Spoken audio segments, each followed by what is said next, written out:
Bonjour à toutes et à tous. Depuis juillet 2023, j'ai le plaisir d'accueillir le podcast BDSM de Larry. En voici un épisode.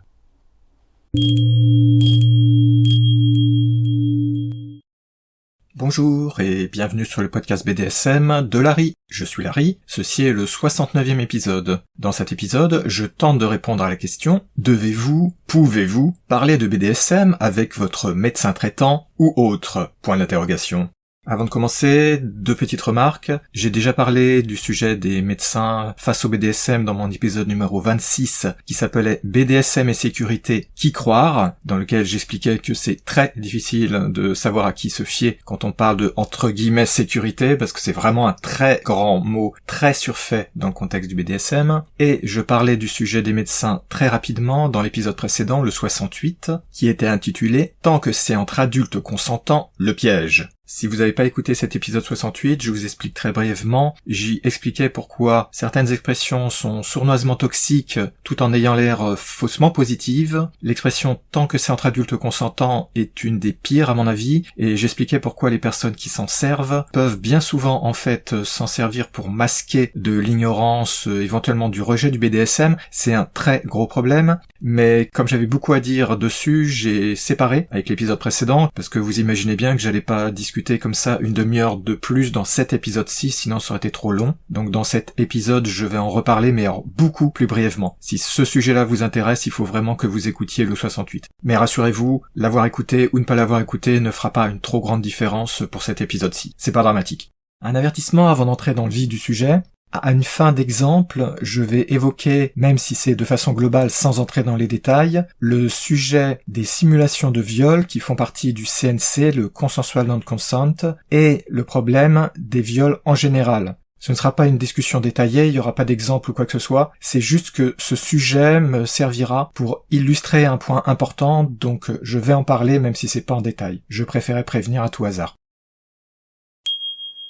Première partie, pourquoi ce sujet ? Le BDSM, c'est encore quelque chose de très mal compris, il y a encore beaucoup de questions qui se posent dessus. Quand on veut se lancer, notamment, on a beaucoup d'hésitations, c'est naturel, mais même quand on en fait, on peut avoir plein de questions, et on peut avoir des problèmes qui font qu'on aura envie d'aller voir un médecin. L'exemple le plus évident à comprendre, c'est par exemple si vous faites des choses du genre sadomasochisme avec un fouet, une canne, ce genre de choses qui laissent des traces, et peut-être que vous allez avoir besoin parfois, ou en tout cas envie d'aller consulter quelqu'un qui pourra répondre à des questions du genre comment traiter telle ou telle chose, surtout si vous avez fait quelque chose qui s'est un peu mal passé, qui a eu un coup au mauvais endroit, ce genre de choses. Bref, un accident, même mineur, hein. Il est très difficile de trouver des informations fiables sur BDSM, surtout quand on parle de problèmes de santé, de sécurité, c'est un bien grand mot, et ce genre de choses. Du coup, la question est très souvent évoquée, vous la trouvez régulièrement sur les forums de discussions sur BDSM, dans différents sites sociaux sur BDSM. Vous pouvez l'entendre lors d'événements aussi. C'est une question parfaitement légitime, c'est comment est-ce que je peux faire pour trouver des médecins. Typiquement, on parle du généraliste, mais parfois il y a aussi des demandes pour des psychologues, ce genre de choses. Et donc l'idée est, comment puis-je trouver un médecin qui ne va pas me juger ou qui va pas mal réagir à ce que je vais dire. Et vu à quel point le BDSM c'est encore très tabou, très mal compris, c'est une question qui est très légitime et qui a une vraie raison d'exister. Parce que vous pouvez trouver aisément des témoignages de personnes qui vous diront que ça s'est mal passé. C'est-à-dire qu'une personne tente de parler de ce genre de choses à un médecin et ça part dans une mauvaise direction avec plein de soucis et des fois ça brise la relation de confiance. J'avais par exemple entendu un témoignage d'une femme qui disait qu'elle avait une très bonne relation avec, je crois que c'était sa psychologue, et un jour elle avait voulu aborder le sujet du BDSM, et là, elle avait été très surprise par la réaction négative de sa psychologue. C'était passé directement dans des considérations d'abus, de choses comme ça, un rejet aussi de ce qu'elle disait. Bref, ça s'était très mal passé, et elle disait en gros qu'elle pouvait plus retourner la voir, parce que ça avait brisé la relation relation de confiance construite au fil des années. C'est un très gros problème, et ce n'est qu'un témoignage parmi de très nombreux témoignages. J'ai personnellement rencontré des gens qui m'ont dit des choses qui m'ont fait vraiment me poser beaucoup de questions sur certaines attitudes et qui m'ont consterné, parce que vous avez des fois des rejets qui sont forts, ou bien vous avez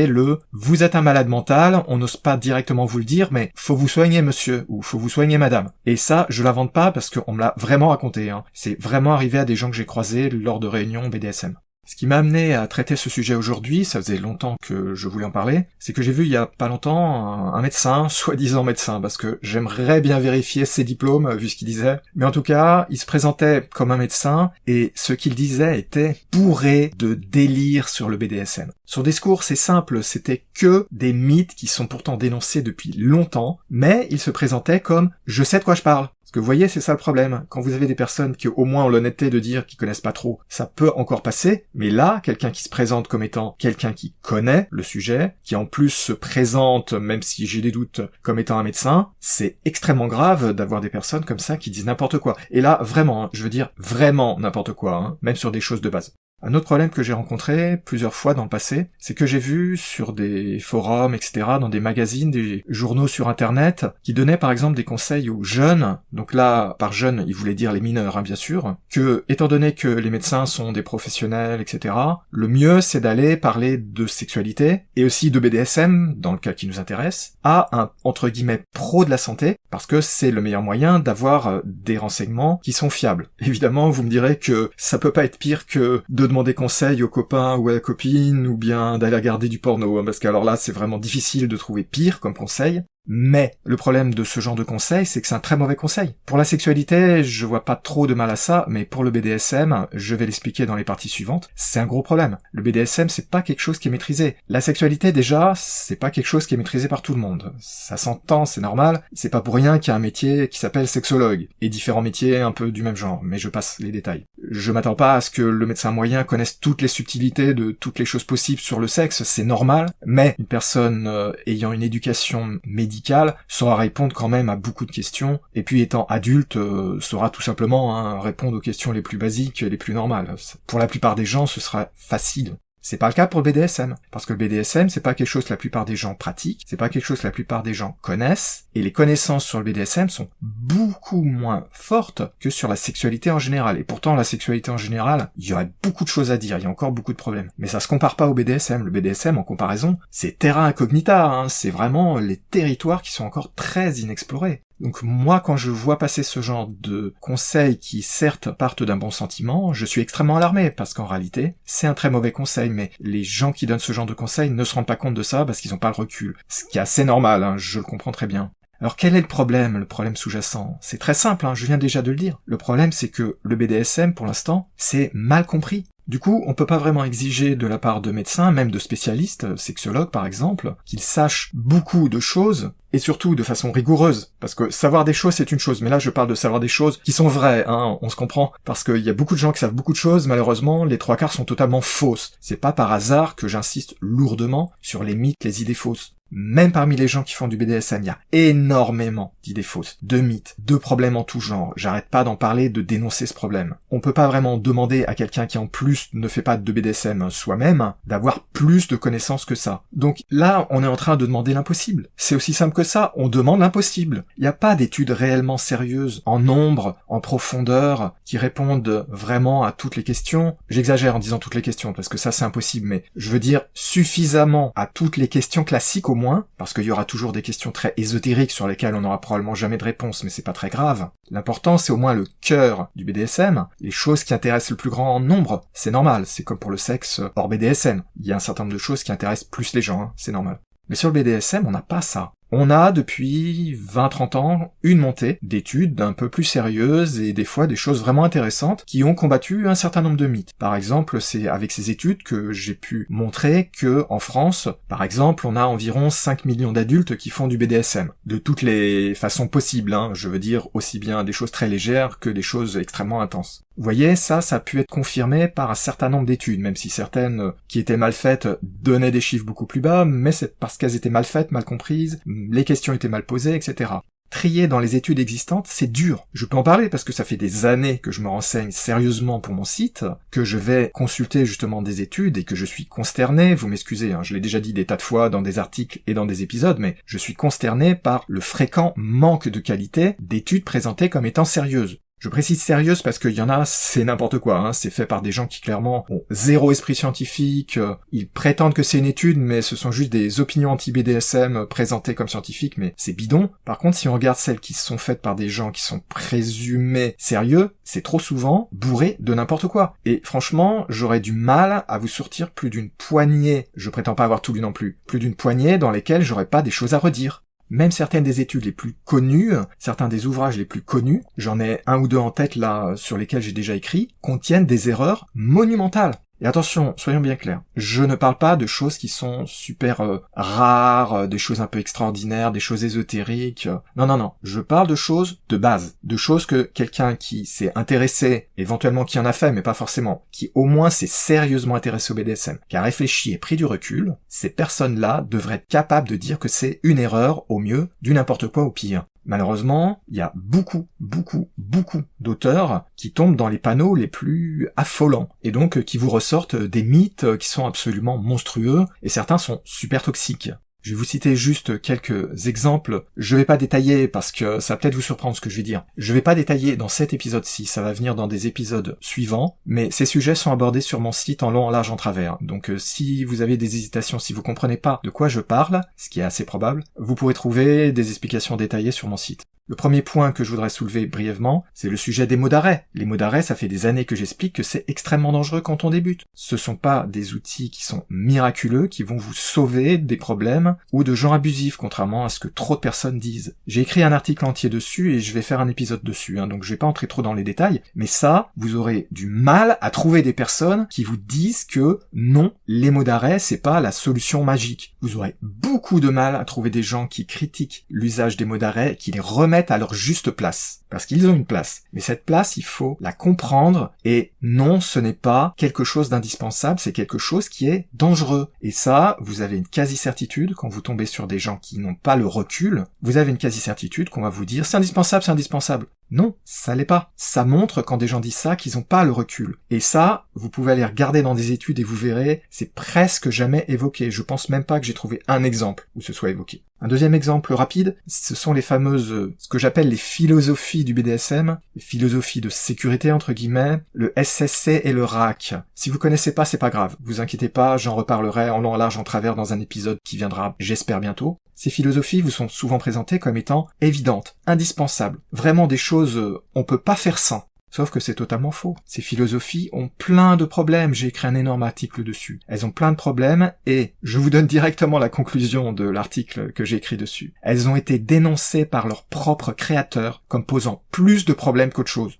J'ai laissé un instant là pour que vous compreniez la portée de ce que je viens de dire. Les créateurs de ces deux philosophies ont explicitement écrit que ce serait mieux de s'en débarrasser. Vous imaginez? Et à côté de ça, si vous faites une recherche sur ces deux mots-clés, vous verrez que des gens qui vous disent « c'est indispensable, il faut absolument connaître, il faut appliquer le SSC, il faut appliquer le RAC, il faut ceci, il faut cela ». Excusez-moi, mais il me semble que les créateurs de ces deux philosophies, ils savent un tout petit peu mieux que la moyenne qu'est-ce qui est indispensable, qu'est-ce qui ne l'est pas, et si eux-mêmes ont dit que c'était pas du tout indispensable et que c'était un problème, je soupçonne qu'on peut leur faire confiance. Et c'est un gros problème parce que vous pouvez trouver énormément d'articles, d'études, etc. qui vous sortent ça comme étant évident et souvent obligatoire, et même vous pouvez vous faire malmener si vous dites que non c'est n'importe quoi ou que vous les suivez pas parce que ça n'a pas de sens, etc.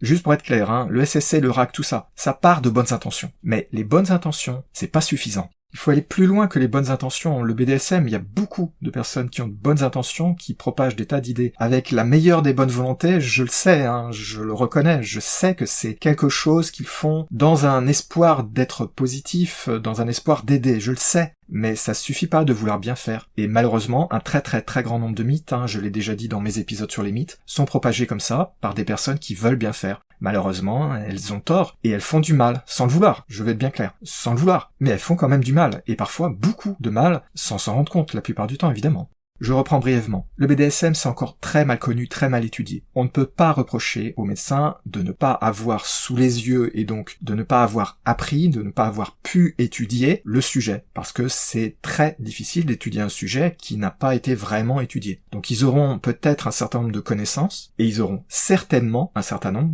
d'idées fausses et de mythes en tête. Ce qui est normal, puisque ces idées fausses, ces mythes, sont propagés partout. Je vois pas comment on pourrait leur demander par magie comme ça de savoir distinguer qu'est-ce qui est vrai, qu'est-ce qui est faux, alors que la plupart des gens en sont pas capables, hein. Faut pas non plus demander l'impossible. Du coup, pour moi, ça pose un très gros problème et ça rend très difficile et très délicat de parler du sujet, et c'est particulièrement sensible quand on parle ou veut parler à son médecin traitant, qui est quelqu'un qu'on fréquente sur la durée évidemment, et que vous ne voulez pas qu'il garde en tête des mauvaises idées sur vous parce qu'il comprend pas le sujet. Mais tout ça, je vais en parler dans la partie suivante. Deuxième partie, le risque, les problèmes.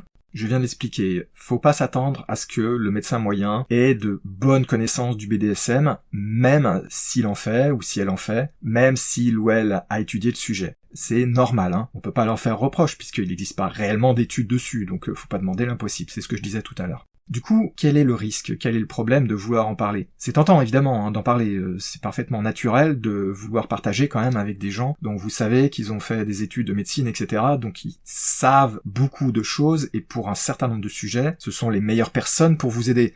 Et là, je vais commencer en prenant un exemple, entre guillemets, violent, volontairement, pour vraiment bien montrer à quel point ça va être difficile. Un sujet qui perturbe beaucoup de personnes, c'est le sujet, parmi les sujets tabous que j'ai déjà évoqués dans l'épisode 52, quand j'ai parlé des jeux de race, entre guillemets, ce sont les célèbres sujets de type CNC, Consensual Non-Consent, parmi lesquels vous trouvez les simulations de viol, ou les fantasmes de viol. S'il y a bien un sujet qui est difficile à aborder, qui est stressant pour beaucoup de personnes, voire traumatisant, c'est bien celui-là. Même le sujet des jeux de race et donc du racisme, etc., que j'ai abordé dans l'épisode 52, c'est rien en comparaison de ce sujet-là. Et déjà, c'était un gros sujet avec un gros problème. Ce sujet-là, c'est pas quelque chose dont on peut parler avec n'importe qui, avec la première personne venue. Je fais un petit rappel super rapide. Le fantasme de viol, le problème de simulation de viol, etc., ça fait partie du top des fantasmes sexuels de la population en général. C'est pas spécifique au BDSM. Je vais pas entrer dans les détails de pourquoi c'est rattaché au BDSM. C'est essentiellement parce que seules les personnes qui font du BDSM en parlent ouvertement. Dans ma conception, en tout cas, c'est la vraie raison. Et parce que c'est un sujet dérangeant. C'est un sujet qui est super hyper sensible.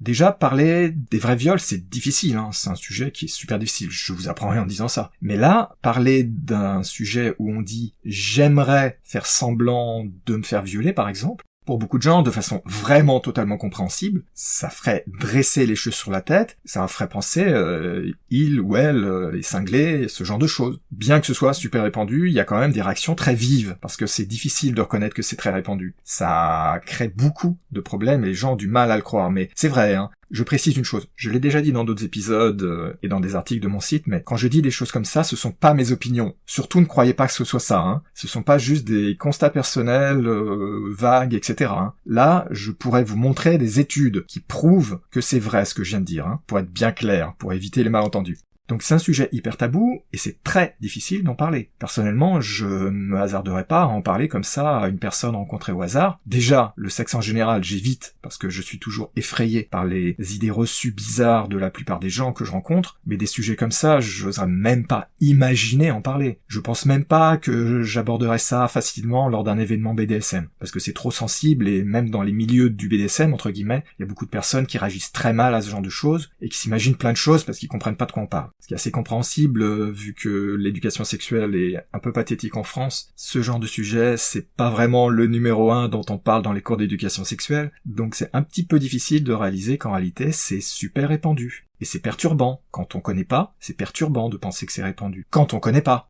Maintenant, essayez donc d'imaginer, est-ce que vous oseriez en parler comme ça, même à vos meilleurs amis? Ça laisse à réfléchir, pas vrai? Alors vous vous dites, voilà un bon exemple de choses dont on pourrait parler à un tiers et notamment un professionnel. Ça a totalement du sens. Mais est-ce que vous oseriez vraiment en parler à votre médecin traitant? Si oui, alors vous commettez une grosse erreur, je vais revenir dessus, mais franchement, je pense que c'est pas évident du tout. Dans la partie suivante, je parlerai d'autres types de médecins, notamment les psychologues, avec qui ce serait peut-être plus facile d'aborder le sujet, mais je vais en parler tout à l'heure. Vous voyez, quand on parle de sujets tabous quand même, franchement, il y a de quoi hésiter. L'intention d'aller en parler à un tiers est raisonnable et a totalement du sens. Maintenant, encore faut-il trouver la bonne personne, et vous n'avez aucune idée, pour un sujet aussi sensible, de quelle sera la réaction de la personne en face. Personnellement, j'ai déjà vu des réactions absolument horribles pour des sujets qui sont beaucoup moins choquants, ne serait-ce que l'homosexualité. Il y a encore beaucoup de gens qui ont du mal avec ça.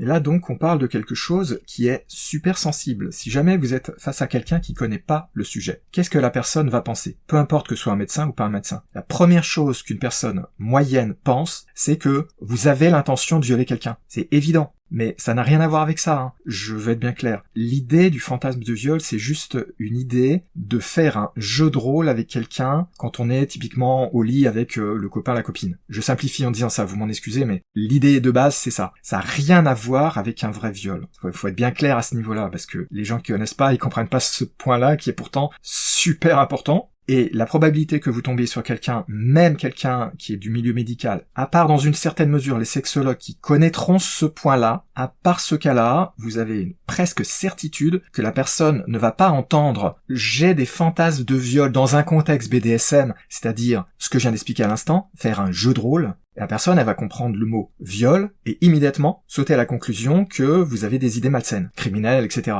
C'est assez naturel comme réaction, je veux dire, c'est assez compréhensible, mais c'est un gros problème. Imaginez que vous êtes devant votre médecin et vous dites « Ah bah j'ai envie de tuer mes voisins », de façon sérieuse, je veux dire, pas en rigolant. Vous imaginez la réaction. Là, ça va être la même chose. La réaction parfaitement naturelle, ça va être d'être au mieux extrêmement inquiet, au pire d'avoir les cheveux qui se dressent sur la tête. Ce serait une réaction naturelle. Parce qu'il y a très peu de personnes qui savent que tout ça, ça existe, qui savent que c'est répandu, et qui savent que ça n'a rien à voir avec la réalité qui, elle, fait frémir, effectivement.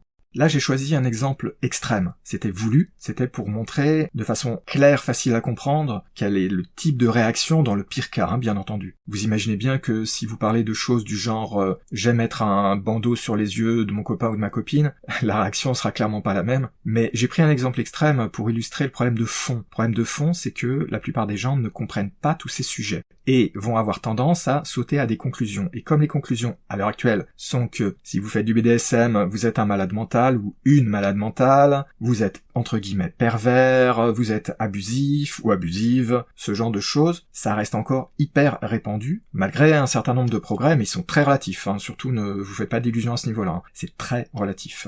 Du coup, le problème, c'est qu'il y a une très forte probabilité que vous soyez face à des personnes qui auront au mieux une conception superficielle du BDSM, tirée typiquement de ce qu'ils ont lu sur Internet, vu dans des émissions et des reportages, qui sera pleine d'idées fausses, d'idées reçues, etc., ce qui est naturel, hein, je me répète, c'est parfaitement naturel, je m'attends pas à autre chose. Et le souci, c'est que vous avez aucune idée de ce que la personne en face pense. Comment vous voulez le savoir? Au mieux, vous allez pouvoir faire des sous-entendus, voir si la personne réagit pas trop mal. Si elle réagit pas trop mal, vous allez un peu plus loin, vous parlez un peu de sexe en général, pour voir si la personne réagit bien, ce qui est pas toujours le cas, hein. Je peux vous dire, j'ai dans le passé eu des expériences comme ça, c'était pas très sympa. Parce qu'il y a des gens qui sont très gênés par ce genre de sujet. Et ensuite, vous pouvez peut-être voir, ok, la réaction est bonne, parce que la personne, ça lui fait pas peur de parler de sexe. Et là, vous vous dites, je vais tenter de parler de choses du genre BDSM. Mais le souci, je me répète, le souci c'est que, médecin ou pas, vous êtes face à une personne. Et les médecins, c'est des personnes comme les autres, évidemment. Ils ont aussi leurs idées reçues, etc. C'est normal. Et surtout sur des sujets comme ça où ils n'ont pas fait d'études dessus, ce qui est normal. Vous avez donc une probabilité assez importante que leurs idées reçues soient nocives, toxiques ou extrêmement fortes, brutales, avec du rejet, etc. Vous avez aucun moyen de le savoir à l'avance, ça. Et c'est normal, je vais être bien clair. On peut pas leur demander autre chose. Je veux dire, c'est impossible de leur demander par miracle comme ça de tout savoir, d'être éclairé sur le sujet. C'est impossible, on peut pas demander l'impossible. Mais pour vous, si vous voulez consulter, c'est un gros problème, parce que vous ne pouvez pas savoir comment la personne en face réagit. Comment elle va réagir. Peut-être qu'elle réagira très bien pour du sexe normal si vous posez des questions. Même si la personne n'est pas sexologue, elle peut sûrement répondre à plein de questions. Mais quand on entre dans des sujets qui sont beaucoup moins compris et beaucoup plus tabous, c'est pas la même chose. Le risque, il est très fort d'avoir une mauvaise réaction ou de tomber sur des idées reçues nocives. Du coup, il y a 3 craintes à avoir. La première, c'est, je viens de la sous-entendre plusieurs fois, le jugement de valeur. Et ça, c'est le problème numéro 1. La plupart des gens hésitent à en parler à un médecin, et dans les statistiques qui ont été établies dans les années passées, il y a toujours une constante, c'est que la plupart des gens qui font du BDSM n'en parlent jamais à leur médecin traitant. Jamais. Parce que il y a un risque à le faire, et notamment le premier risque, c'est le jugement de valeur, négatif bien entendu, c'est-à-dire on va penser que vous êtes cinglé, que ce que vous faites c'est mal, etc. Le deuxième problème, qui est encore à mon avis beaucoup plus grave, c'est que si vous êtes face à quelqu'un qui ne connaît pas suffisamment ce genre de sujet, et qui a dans la tête l'idée que tout ça c'est abusif. Il y a eu tellement de propagation de l'idée que le BDSM c'est abusif, que les hommes dominants essentiellement, parce que c'est là le plus gros problème, sont forcément abusifs, sont des gros méchants qui abusent de pauvres femmes victimes, ce qui est encore très répandu malheureusement à cette croyance absurde. Vous avez donc le risque que on vous accuse d'être quelqu'un d'abusif. Et surtout si vous êtes un homme, évidemment, parce que les préjugés sexistes dans le BDSM ils sont encore très forts. Je vais revenir à ce problème d'être perçu comme étant abusif dans un instant. Le troisième problème que je vois, qui est extrêmement important, vous l'aurez déjà compris à ce que je viens de dire avant, mais je vais l'expliciter, c'est que vous risquez très fort qu'on vous donne de mauvais conseils. Je l'ai déjà dit tout à l'heure, et je l'ai répété plusieurs fois, on peut pas attendre que le médecin moyen ait de vraies connaissances sur le BDSM, et même ceux ou celles qui se sont renseignés ont, de façon à peu près certaine, des idées fausses, des mythes en tête. Je l'ai déjà dit 36 fois, mais je le répète, c'est quelque chose que j'attends, c'est pas de leur faute. Je les blâme pas vraiment, puisque c'est, je l'ai déjà dit, impossible de vraiment bien tout comprendre, à part avoir vraiment étudié le sujet à fond pendant des années, et ils vont pas avoir eu le temps de faire ça, évidemment. Du coup, de bonne volonté, bien sûr, avec la meilleure des bonnes foi. La meilleure des bonnes foi, c'est sûr, vous avez une très forte chance qu'on vous recommande ceci et cela. Typiquement, on va vous dire quoi? On va vous dire, ah oui, j'ai entendu parler du mot d'arrêt, j'en ai parlé tout à l'heure. Peut-être quand dans la discussion, on va parler du sujet que j'évoquais tout à l'heure, le SSC et le RAC, en vous vendant ça comme étant « Ah, il faut absolument que vous étudiez ça pour faire bien le BDSM, pour pas que ce soit risqué, etc. » Un non-sens total, mais ça, la plupart des gens ne le savent pas. Bref, on va vous vendre un certain nombre de choses qui sont totalement de bonne volonté, c'est clair, données certainement avec la meilleure des bonnes foi, la meilleure des bonnes volontés, mais qui sont, pour un grand nombre, pas toutes probablement, qui seront pour un grand nombre fausses et éventuellement nocives, toxiques, et même, dans les pires cas, ça peut vous porter des sournois préjudices. Le cas des mots d'arrêt, c'est un très bon exemple, j'y reviendrai en long, en large, en travers, croyez-moi, mais ce sera pour un autre épisode. Donc ça, ce sont les craintes principales que j'identifie, et que vous avez de fortes chances de rencontrer, c'est presque certain en fait, si vous allez consulter la plupart des médecins. C'est normal, je me répète, je sais que je me répète.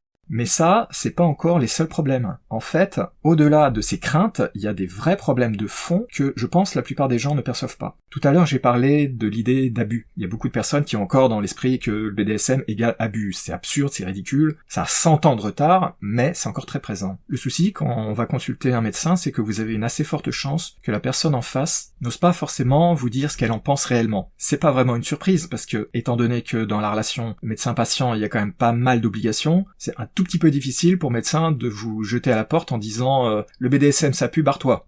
J'exagère bien sûr, mais c'est quand même un vrai problème parce que vous allez vous trouver face à quelqu'un qui peut-être va se sentir vraiment mal à l'aise parce que il ou elle ne comprend pas de quoi on parle et donc a des idées fausses horribles dans la tête, s'imagine que vous êtes un bourreau d'enfant ou que vous martyrisez votre femme, etc. Toujours dans le même sens, entre parenthèses. Mais c'est un peu délicat de vous le dire un peu trop directement, c'est pas trop déontologique, etc.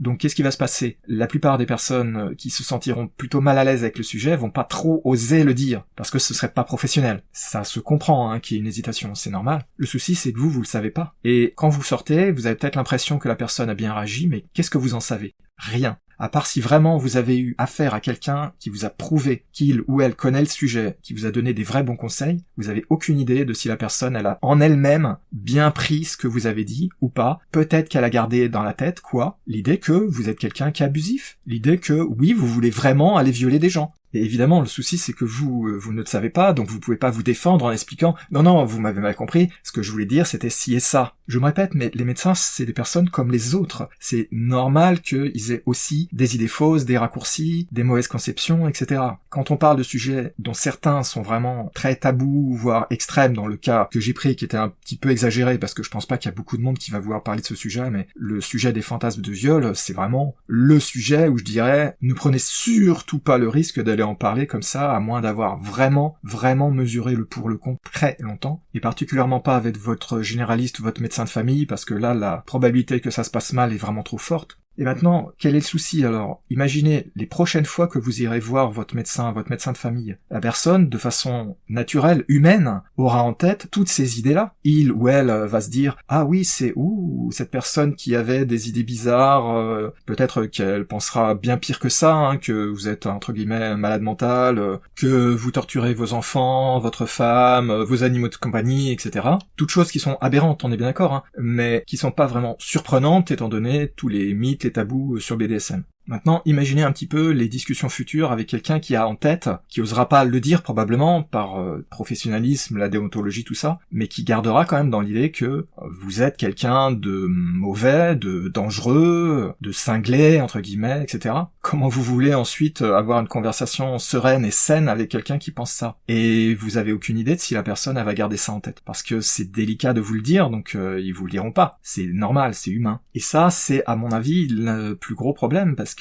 autant je peux pas faire reproche aux personnes de ne pas être au courant de tout ça, puisque je l'ai déjà dit 1000 fois, c'est impossible d'attendre qu'ils soient vraiment formés à ça, ce serait déraisonnable. Le gros problème, c'est quand vous êtes face à quelqu'un qui gardera de mauvaises idées, mais vous le savez pas. Et après, je vous laisse imaginer les conséquences. Et là encore, j'ai simplifié, mais imaginez quand vous êtes en train de voir votre médecin de famille. Donc, par exemple, vous êtes dans le cas typique où vous êtes en couple avec des enfants. Vous imaginez un petit peu les conséquences que ça peut avoir? Si vous êtes un homme, peu importe ce que vous faites, dès qu'il y a l'idée de BDSM, il y a l'idée que vous êtes un homme dominant qui fouette sa femme soumise. Peu importe que vous fassiez pas ça, vous pouvez faire totalement autre chose. Ni l'un ni l'autre ne faire du fouet, du ESM, rien de tout ça, vous pouvez faire totalement autre chose. Dans l'esprit de beaucoup de gens, ça va être ça, l'idée reçue. Ça va être un homme qui attache sa femme et qui la frappe de toutes les façons possibles. Peu importe que ce soit totalement faux. C'est l'idée qui va s'imposer à beaucoup de personnes. Ce qui n'est pas du tout surprenant, vu les préjugés actuels sur BDSM.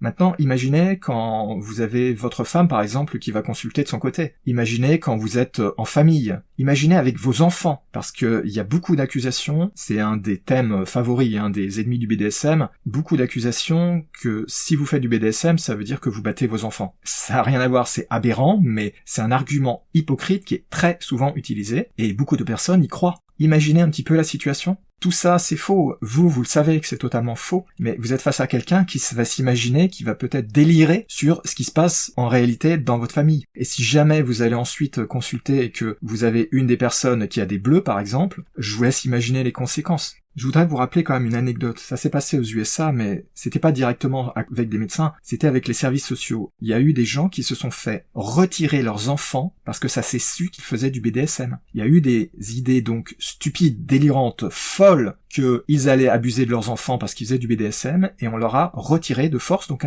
leurs enfants. Ça fait tout un scandale, mais il y a eu plusieurs histoires comme ça. J'en connais une en particulier, celle que je viens de raconter, mais je sais qu'il y en a eu d'autres. Il y a eu pas mal de problèmes comme ça. C'est pas anodin de dire comme ça que on fait du BDSM. Bien sûr, je veux pas dire que le médecin il va aller clamer que vous faites ça à tous les gens autour de lui. Évidemment non, c'est pas ça que je veux dire. Mais je veux dire c'est pas anodin, et après les gens gardent des idées extrêmement toxiques, potentiellement en tout cas, et ça peut avoir plein de conséquences. Imaginez la situation où le médecin est persuadé, totalement à tort, que si vous faites du BDSM, ça veut dire que vous abusez vos enfants. Il va se sentir, ou elle va se sentir obligée de faire quelque chose peut-être. Ça peut être extrêmement violent.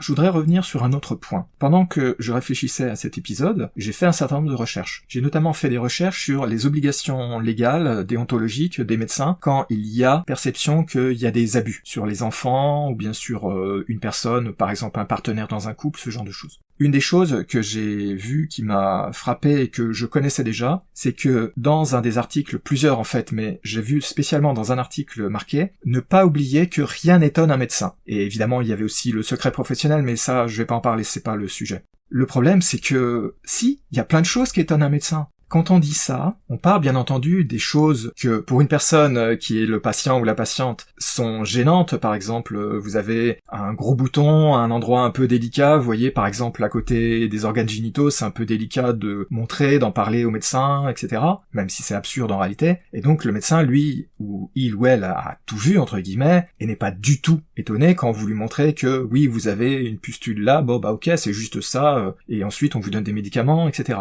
Bien sûr, dans ces genres de situations, on peut le dire que le médecin a tout vu et que rien ne peut l'étonner, bien sûr. Mais là, c'est pas de ça dont on parle. C'est une grosse erreur de penser que ce genre de choses, ce soit vrai pour des choses qui sont hors de l'expérience, hors du domaine professionnel, bien sûr, ça c'est normal, mais même hors de l'expérience personnelle de quelqu'un. Je l'ai déjà dit 36 fois, on peut pas s'attendre à ce que ces choses-là soient connues par une personne moyenne. Même quelqu'un qui est dans les professions médicales, même chez les sexologues, j'en parlais tout de suite. Donc oui, ça va étonner les personnes. Et oui, ça peut les gêner. C'est pas parce que les choses qui tombent dans le milieu médical habituellement ne sont pas étonnantes que des choses qui en sont en dehors ne le seront pas. Au contraire, ce sont des choses qui sont peu évoquées, des sujets qui seront assez rarement abordés par les patients et patientes. Je l'ai dit tout à l'heure, la plupart des gens en parlent jamais. Donc oui, une personne normale va être étonnée, c'est normal, c'est humain, on peut pas leur reprocher. Donc moi, quand j'ai vu cet article qui disait ça, je suis tombé par terre quasiment. Je me suis dit, mais non, c'est n'importe quoi de dire ça, c'est extrêmement dangereux de présenter les choses sous cet angle-là. Parce que là, la personne qui dit ça, elle a en tête des choses classiques qui sont rencontrées régulièrement. On parle pas de choses super tabous, super délicates. Même sans tomber dans les trucs les plus tabous, dont j'ai parlé tout à l'heure, le CNC, tout ça.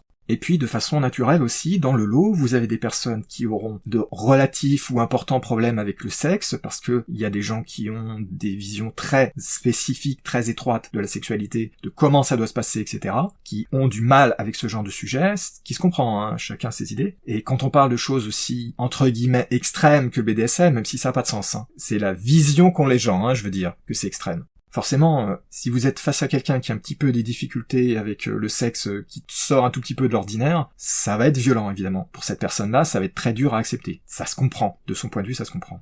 Et là, je voudrais aborder un dernier point, avant, dans la partie suivante, d'un tout petit peu essayer de séparer les différents types de médecins pour discuter un peu plus en détail. Qu'est-ce qu'on peut espérer, qu'est-ce qu'on peut attendre en fonction de la spécialité du médecin. Il y a une autre chose que je voudrais expliciter, mais je l'ai déjà dite implicitement dans toute cette partie, c'est que un des grands problèmes que vous pouvez rencontrer, c'est que vous risquez d'avoir la personne qui, pour des raisons professionnelles et déontologiques, n'ose pas vraiment vous dire que ça la dérange, ça se comprend, a des préjugés, des idées fausses, etc. Et le grand risque, c'est que vous allez tomber sur ce que j'appelle la fausse bienveillance. C'est le sujet que j'ai abordé dans l'épisode précédent. Dans l'épisode précédent, j'expliquais pourquoi beaucoup de personnes ne comprennent pas trop le BDSM, ne savent pas trop ce que c'est, éventuellement sont un peu contre mais n'osent pas le dire pour plein de raisons. Je parle en général. Et du coup, vous avez des discours du genre « tant que c'est entre adultes consentants, 3 petits points ». C'est-à-dire, je me mouille pas, je dis pas grand-chose, je dis « c'est leurs affaires, voilà ». En apparence, c'est quelque chose de positif. Malheureusement, comme je l'ai expliqué très en détail dans l'épisode précédent, c'est un gros piège. C'est un gros piège parce que pour pas mal de personnes, en fait, ça va être utilisé soit pour éviter de dire que, en fait, on connaît pas, ça va être parce que on pense qu'à l'heure actuelle, le BDSM, on en parle beaucoup, c'est plus ou moins socialement ok de dire que en faire est pas si grave, ou bien ça va être pour montrer je suis ouvert d'esprit ou ouverte d'esprit, peu importe que derrière on sache même pas ce que ça veut dire BDSM, c'est pas grave. Et donc vous avez beaucoup de personnes qui ont ces types d'attitudes.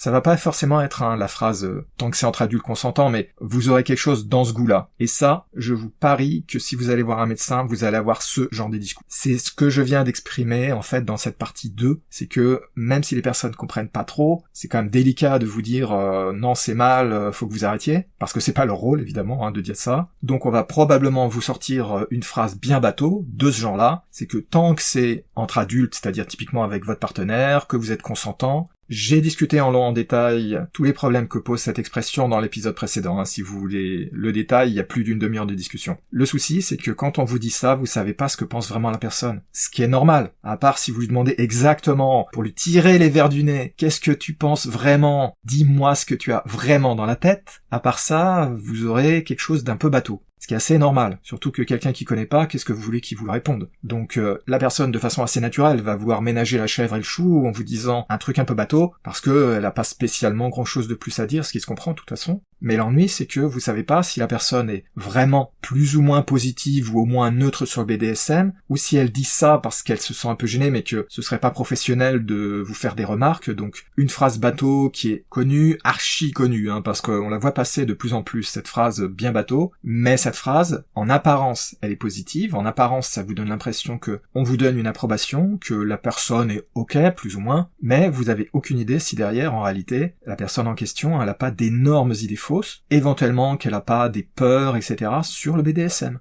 Et ça, c'est un gros problème parce que on vous donne l'illusion que, ok, ça va, la discussion s'est bien passée, merci, au revoir. Mais qu'est-ce qui va se passer à la prochaine visite? Vous n'avez aucune idée, naturellement, si votre médecin, c'était vraiment ce qu'il ou elle pensait, ou si s'était senti au moins gêné ou pire. Ce genre d'expression, il y en a un certain nombre d'autres, mais elles vont à peu près toutes dans le même sens, et elles font partie d'un spectre de problèmes que j'appelle la fausse bienveillance, mais c'est un sujet assez large qui fera probablement l'objet d'autres épisodes, d'articles sur mon site, etc. Je vais pas entrer trop dans le détail. Mais le problème, c'est que j'avais intitulé mon épisode 68 « Le piège », parce que c'est un piège. C'est vraiment un piège, ça peut vous donner l'impression que c'est ok alors que ça l'est pas. Quand c'est avec vos voisins, des gens que vous avez croisés comme ça, lors d'une réunion impromptue, c'est pas très grave. Quand c'est avec le médecin de famille, la personne que vous allez voir de temps en temps, peut-être assez régulièrement pour tel ou tel problème, notamment avec vos enfants par exemple, si vous avez des enfants, c'est beaucoup plus problématique si la personne a gardé de mauvaises idées, des notions fausses, des mythes, etc. C'est difficile de demander à quelqu'un de rester neutre si on lui dit que « Ah, je fais du BDSM », ce que elle, dans la tête, elle traduit par « je bats ma femme et mes enfants », puisque c'est toujours dans la direction comme ça, hein, évidemment, malheureusement.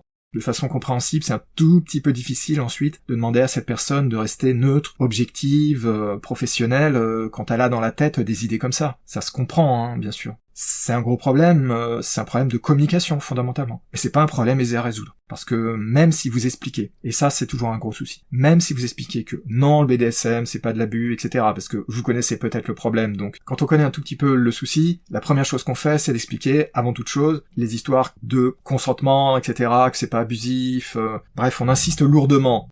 Mais ça veut pas dire pour autant que la personne en face sera réceptive. Et la communication, c'est difficile, et quand on parle de sujets délicats, c'est très difficile. Même si en face vous avez quelqu'un de bonne foi, de bonne volonté, c'est très difficile de faire passer. J'ai vraiment d'expérience sur ce genre de choses, hein. Je vois dans mes articles, dans ce que je lis, dans ce que j'entends, c'est super dur de faire passer les choses. Donc même si vous tombez sur quelqu'un qui a l'air relativement réceptif ou réceptive, qui vous, entre guillemets, encourage en vous disant des banalités, parce qu'il n'y a pas grand-chose de plus à dire, faut reconnaître, c'est un problème, c'est un gros problème. Je pense que c'est particulièrement un problème aigu si vous voulez en parler à votre médecin traitant, votre médecin de famille. Je pense que c'est beaucoup plus grave si c'est le médecin de famille, c'est-à-dire que vous avez votre partenaire, éventuellement vos enfants, qui consultent le même médecin. Je pense vraiment, surtout pour le médecin de famille, que c'est extrêmement risqué et peut-être même dangereux dans une certaine mesure, c'est-à-dire que ça peut avoir des conséquences de long terme, sournoises, même si en apparence vous pensez avoir une bonne relation, vous pensez que la personne est ouverte au sexe, etc.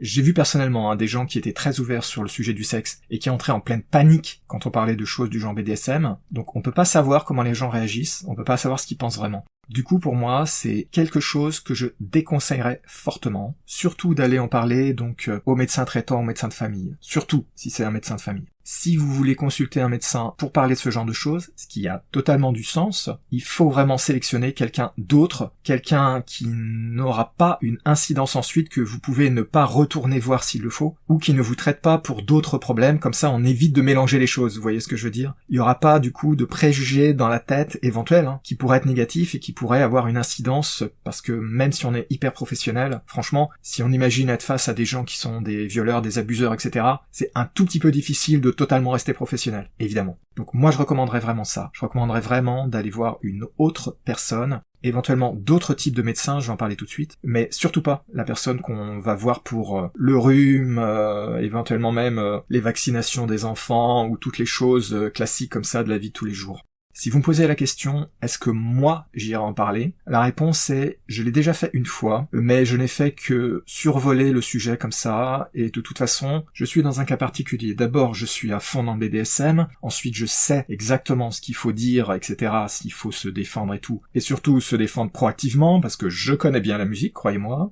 Personnellement, jamais je ne prendrais le risque d'en parler à un médecin que j'irais voir avec une partenaire, et surtout, si j'avais des enfants, jamais je prendrais le risque. Jamais. J'irais voir quelqu'un d'autre, j'irais soit seul, soit avec une partenaire, mais j'irais vraiment voir une tierce personne, quelqu'un que je consulterais uniquement pour ce genre de sujet. Parce que les risques sont beaucoup trop grands, ça n'en vaut pas la chandelle. Alors après, ça peut poser des problèmes, ça peut poser des problèmes éventuellement de paperasserie, de remboursement, etc. Je suis conscient de ça. Mais le risque est beaucoup trop élevé, franchement, personnellement, après des nombreuses décades d'expérience du BDSM, et en voyant tout ce que j'ai vu depuis que je me renseigne vraiment à fond sur BDSM, malgré une amélioration récente de la visibilité du BDSM, et dans une certaine mesure, une montée de son acceptation très relative, jamais je prendrai le risque.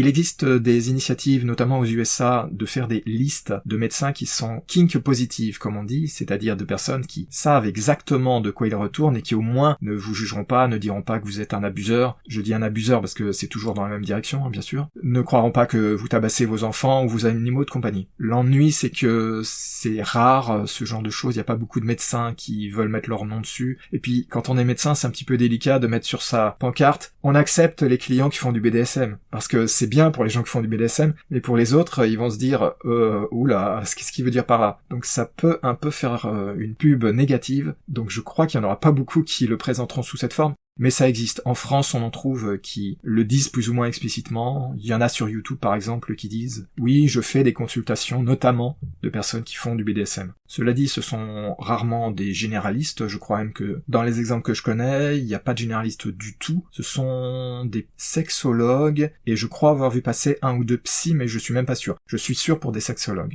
Donc là, je viens de vous dire ce que je pensais de l'idée d'aller consulter un généraliste et le médecin de famille, mais il existe d'autres types de médecins, bien sûr. Je vais en parler dans la partie suivante. Troisième partie, qu'en est-il des autres types de médecins?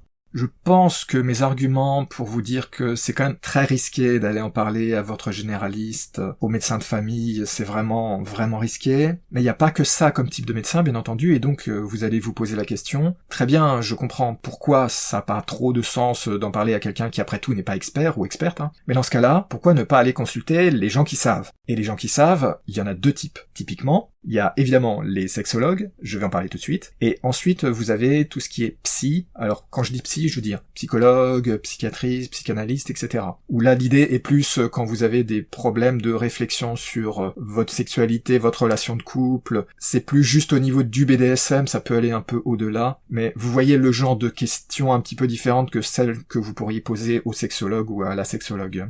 Alors pour ce qui est des psys, au sens large, toutes les catégories de médecins qui tournent autour de ce genre de choses, personnellement je dirais de faire très attention. Le problème, c'est qu'en général, ces personnes n'ont pas non plus étudié, c'est un peu le même problème que le médecin généraliste. C'est exactement le même problème. Ces personnes n'ont pas étudié le sujet de façon intense, ou pour les rares qui l'auront fait, de toute façon, ils et elles seront tombés dans tous les mythes, etc.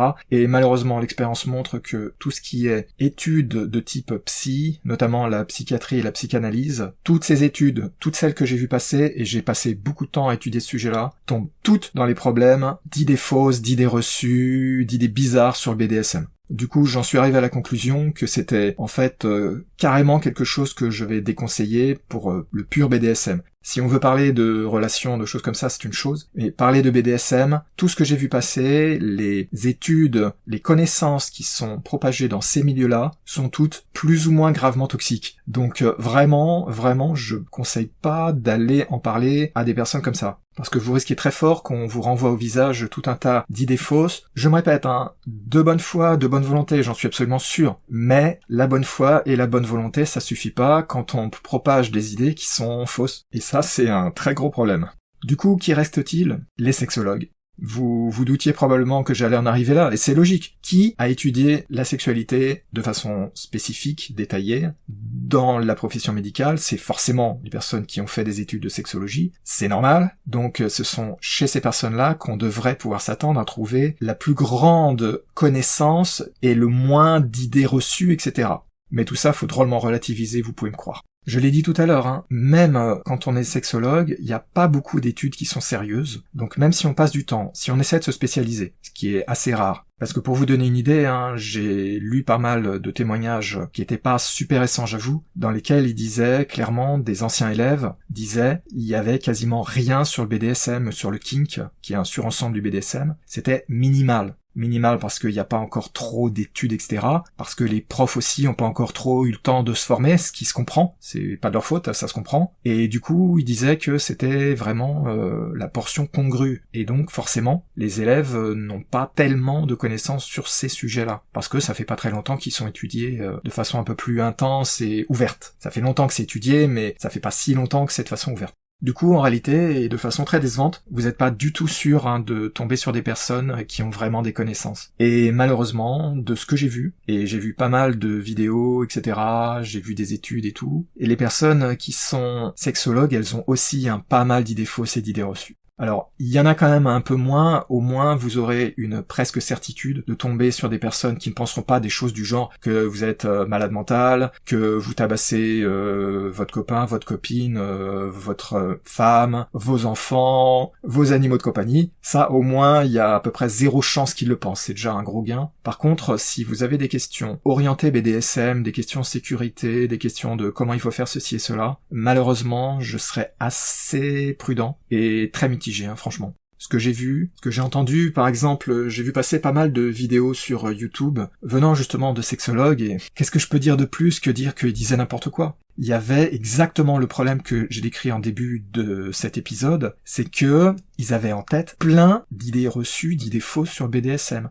Ils avaient quand même, je viens de le dire, certaines idées fausses particulièrement nocives qui étaient éliminées, heureusement. Mais ils avaient encore énormément d'idées bizarres et malheureusement qui sont nocives et qui sont toxiques. Et c'est le genre de personne qui va vous sortir en toute bonne volonté, je me répète, en voulant être bienveillant, etc. Ils vont vous dire il faut faire attention à ceci, cela, donc ils vont vous faire un grand discours sur le consentement de façon ultra simpliste sans comprendre tous les problèmes, sur le mot d'arrêt sans comprendre les problèmes, sur éventuellement le SSCRAC sans comprendre les problèmes, sur ceci, cela sans comprendre les problèmes, ou bien vont vous sortir des idées reçues totalement bizarres, qu'ils ont pour des raisons évidentes, c'est parce qu'il n'y a pas assez d'études fiables, donc on peut pas leur demander d'inventer les études fiables, et c'est un gros problème. Du coup, bonne volonté ou pas, il y a beaucoup de problèmes.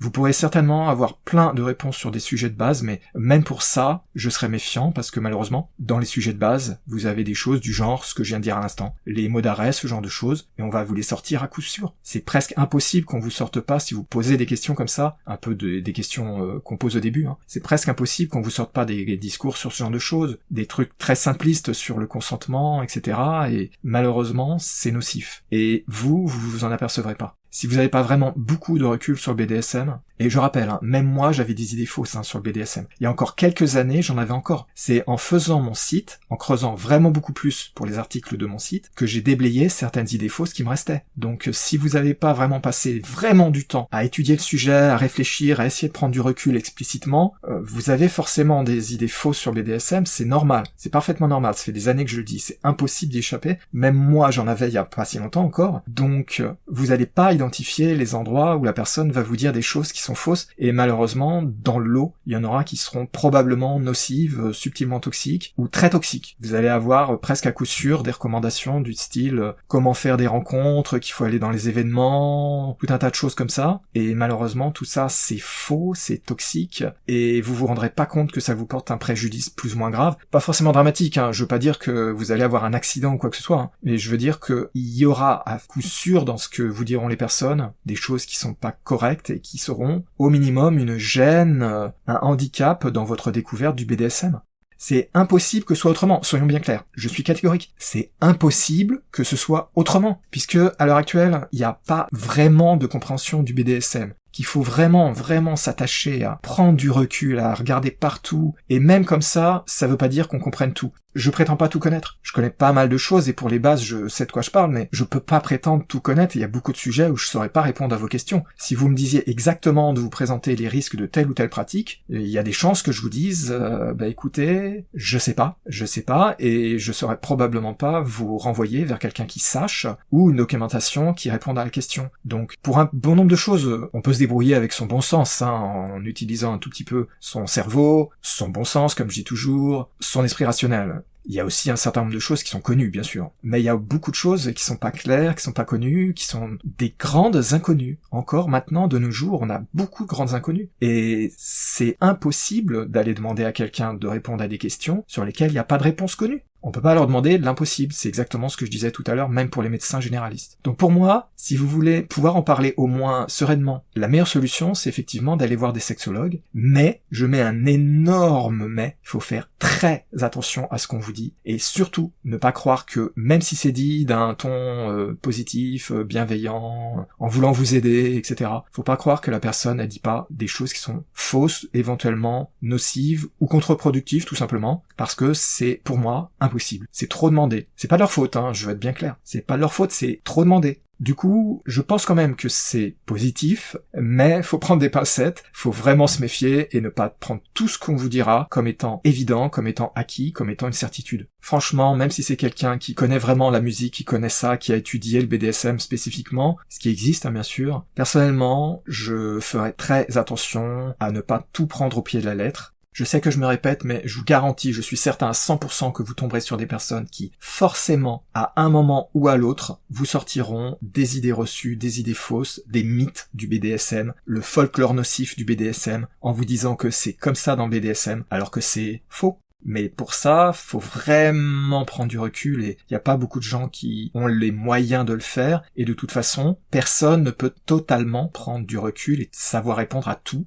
Je l'ai dit plusieurs fois, je l'ai déjà dit depuis des années, moi je ne le prétends pas, je prétends pas tout savoir, et vu le temps que j'ai passé sur le sujet, je me suis aperçu que faut pas s'attendre à ce que d'autres personnes fassent mieux. C'est déraisonnable, on peut pas demander quelque chose de déraisonnable comme ça. Vous pouvez aller voir des sexologues, poser des questions, ça peut vous aider, mais gardez vraiment une grande méfiance parce que, je me répète, c'est pas parce que la personne est spécialiste de la sexualité que ça la rend spécialiste du BDSM, ou alors ça la rendra spécialiste des mythes tels qu'ils sont conçus dans les études du BDSM, ce qui va pas vraiment vous aider, franchement. N'hésitez pas pour autant à les consulter si c'est pour vous aider au moins à des choses du genre démythifier le BDSM, c'est-à-dire vous rassurer en vous disant mais non, ce sont pas des gens qui sont cinglés, c'est pas de l'abus, etc. Pour ça sera probablement une aide, et si vous avez des soucis à ce niveau-là, des peurs, des hésitations, parfaitement compréhensibles, là ça vous aidera vraiment. Si vous voulez des questions plus précises sur des pratiques BDSM, sur comment ça se passe dans le BDSM, sur les événements, etc., franchement, soyez super hyper méfiants et méfiantes, parce que là, vous aurez, de façon naturelle, pas mal de réponses qui seront pas correctes, et ça peut être très gênant. Comme je le dis toujours, faut pas croire tout ce qu'on vous dit, faut vraiment toujours continuer à utiliser votre cerveau, votre bon sens, votre esprit critique, et là faut être encore plus aiguisé parce que vous êtes face à quelqu'un qui en apparence connaît tout ça beaucoup mieux que vous, mais ça veut pas dire qu'elles sont correctes, donc prudence. Voilà mon conseil majeur, prudence. Ne croyez pas tout ce qu'on vous dit, prenez votre temps, vérifiez, prenez du recul. Méfiez-vous, ne croyez pas tout ce qu'on vous dit, même si ça vient de la part de gens qui sont professionnels. Ils ont pas forcément raison. Un jour peut-être, ils auront raison, mais c'est pas aujourd'hui, croyez-moi, malheureusement. L'ignorance du BDSM, c'est ce qui domine, C'est pas la connaissance qui domine, c'est l'ignorance, malheureusement.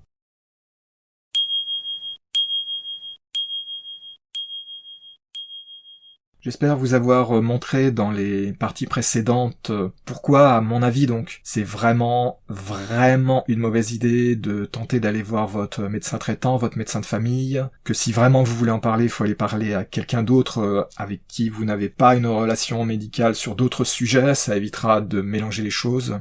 Et si vraiment vous voulez en parler, je viens de le dire à l'instant, le mieux si vous voulez vous rassurer, surtout si vous êtes dans la situation où moi j'étais étant jeune, mais à cette époque-là c'était inimaginable d'aller chercher de l'aide, où vous avez des doutes, des peurs, des hésitations, des craintes du genre est-ce que on n'est pas des monstres de vouloir faire du BDSM, ce genre d'idées, là on pourra vraiment vous aider. Si vous allez vraiment pour ce genre de choses, là oui, ça vous aidera, c'est sûr.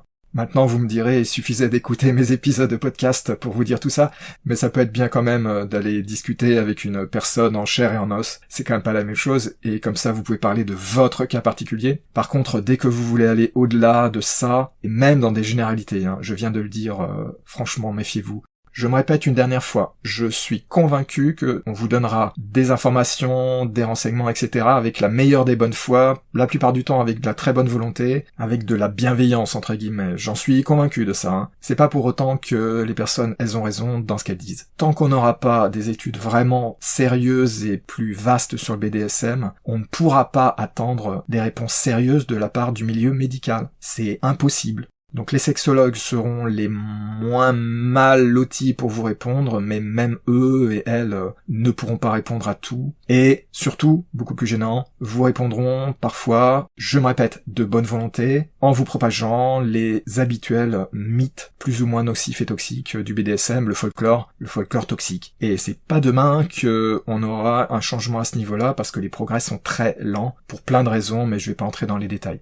Donc ma réponse à la question, le titre de l'épisode, c'est non, il faut pas aller consulter son médecin traitant, ça c'est sûr. Et si vous voulez vraiment en consulter, allez en voir d'autres, et surtout pas le médecin de famille. Cela dit, en passant, je fais ma propre pub. Après tout, moi j'écris des milliers de pages sur BDSM. J'ai aussi enregistré un bon nombre de podcasts. Vous pouvez déjà trouver pas mal de réponses dans cela. Donc le premier réflexe, à mon avis, c'est déjà d'aller un petit peu lire ce que j'ai écrit et écouter ce que j'ai enregistré. Ça pourra déjà vous aider. Mais je comprends bien que le problème, c'est que quand on écrit des articles, quand on enregistre des podcasts, ça peut pas être spécifique à votre cas, ça ne peut pas répondre exactement à votre question, dans votre situation, dans votre contexte. Je l'ai déjà écrit et dit quand j'ai parlé des rencontres, où évidemment, donner des grandes généralités, c'est bien, c'est utile, mais évidemment, c'est pas aussi bien que de pouvoir répondre à une question précise que vous allez poser, où là, effectivement, j'ai beau faire de mon mieux, il y a quand même une sérieuse limite, je peux pas répondre aux questions de tout le monde, et là, ça se comprend que vous ayez envie d'aller consulter, par exemple, un ou une sexologue. Mais quand même, ne négligez pas ces pistes. À défaut de répondre à des questions vraiment très spécifiques, vous aurez au moins des réponses à pas mal de grandes questions de fond dans mes articles et dans mes podcasts. C'est une bonne source d'information, donc ne la négligez pas. Il y a de quoi lire et de quoi écouter, ça fait plus de 7 ans que je travaille sur ces projets-là, et je réponds déjà à beaucoup de questions que vous pourriez vous poser si vous ne connaissiez pas déjà mon site et mon podcast. J'espère que cet épisode vous aura intéressé et qu'il vous aura plu. Si vous avez des remarques, des questions, des suggestions d'articles pour mon site ou d'épisodes pour le podcast, vous pouvez me joindre en allant sur mon site univers-bdsm.info. Sur la page contact, vous trouverez un formulaire qui vous permet de m'envoyer un message en restant anonyme si vous le désirez. Vous y trouverez aussi mon adresse email si vous voulez m'écrire directement. Et vous trouverez aussi mon adresse email sur le site du podcast à l'adresse podcast.univers-bdsm.info. Si vous avez des choses à dire, surtout n'hésitez pas, je suis toujours très intéressé par tous les retours qu'on peut me faire. Merci de m'avoir écouté, et je vous dis à bientôt pour de nouveaux épisodes sur le podcast BDSM de Larry.